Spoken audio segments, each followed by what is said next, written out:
ଏଇଟା ଭଲ ଗୁଣ କି ଖରାପ ଗୁଣ ଆପଣ କମେଣ୍ଟରେ ନିଶ୍ଚିନ୍ତ କହିବେ। ମୋତେ ଯାହା ପରେ ରାଗ ଲାଗେ ନା, ମୁଁ ଟୋଟାଲି ତା ସହିତ କଥା ହୁଏନି।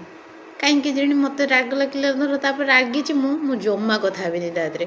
କାହିଁକିନା ମୁଁ ଭାବେ ସେଇ ଟାଇମ୍ରେ ଯଦି ମୁଁ ରାଗ ବେଳେ କ'ଣ କହିଦେବି ନା, ପୁଣି ପଛରେ ପସ୍ତେଇବାକୁ ପଡ଼ିବ। ମୁଁ ସେଥିପାଇଁ କ'ଣ କରେ ନା, ପୁରା ସାଇଲେଣ୍ଟ ହେଇକି ରହିଯାଏ। ମୋ ଯାହା ସହିତ ରାଗ ଲାଗେ, ମୁଁ ଯାହା ପଛିଡ଼ିଏ ତାପରେ ପୁରା ସାଇଲେଣ୍ଟ ହେଇକି ତା ପାଖରେ ରହିଯାଏ। ଜମା ତାକୁ କଥା ହେବିନି।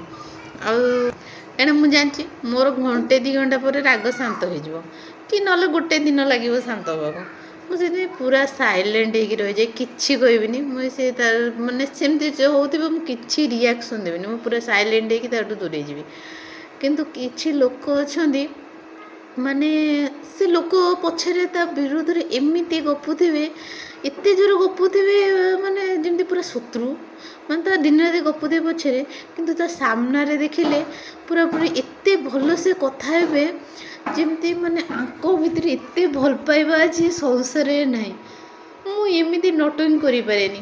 ମୋ ରାଗ ହେଇଛି ମାନେ ମୁଁ ତା ସହିତ କଥା ହେବିନି। କି ଆଉ ଯଦି ମୋ ରାଗ ଯାଇଛି, ମୁଁ ତା ମୁହଁରେ କ'ଣ କହିବି, ପଛରେ କହିପାରେନି ମୁଁ ଜମାରୁ। ଆଉ ତାପରେ ରାଗ ରଖିଥିବି, ପୁଣି ତା ସାଥିରେ ମାନେ ତା ନାଁରେ ଗପୁଥିବି ପଛରେ, ତାପରେ ପୁଣି ତା ଆଗରେ ଭଲେଇ ହେଇକି କଥା ହେବି। କେମିତି କରିପାରନ୍ତି? ମୁଁ ଜମା କରିପାରେନି। ମୋ ରାଗ ଅଛି ମାନେ ମୁଁ ଟୋଟାଲି ତା ସହିତ କଥା ହେବିନି, ପୁରା ସାଇଲେଣ୍ଟ ହେଇକି ରହିଯିବି। ଆଉ ଯଦି କିଛି କହିବା କଥା ତା ମୁହଁରେ ହିଁ କହିବି, ପଛରେ ମୋତେ ଜମା କହି ଆସେନି। ଆଉ ଯେଉଁ ଆଗରେ ଭଲ କଥା କହି ପଛରେ ଯେଉଁ ଗପ, ଯେ କେମିତି କରିପାରନ୍ତି ମୁଁ ବେଳେବେଳେ ଭାବେ। ଏମିତି ନଟଙ୍କି କେମିତି କରିପାରନ୍ତି? ମୁଁ ଜମା ଏ ନାଟକ କରିପାରିବିନି।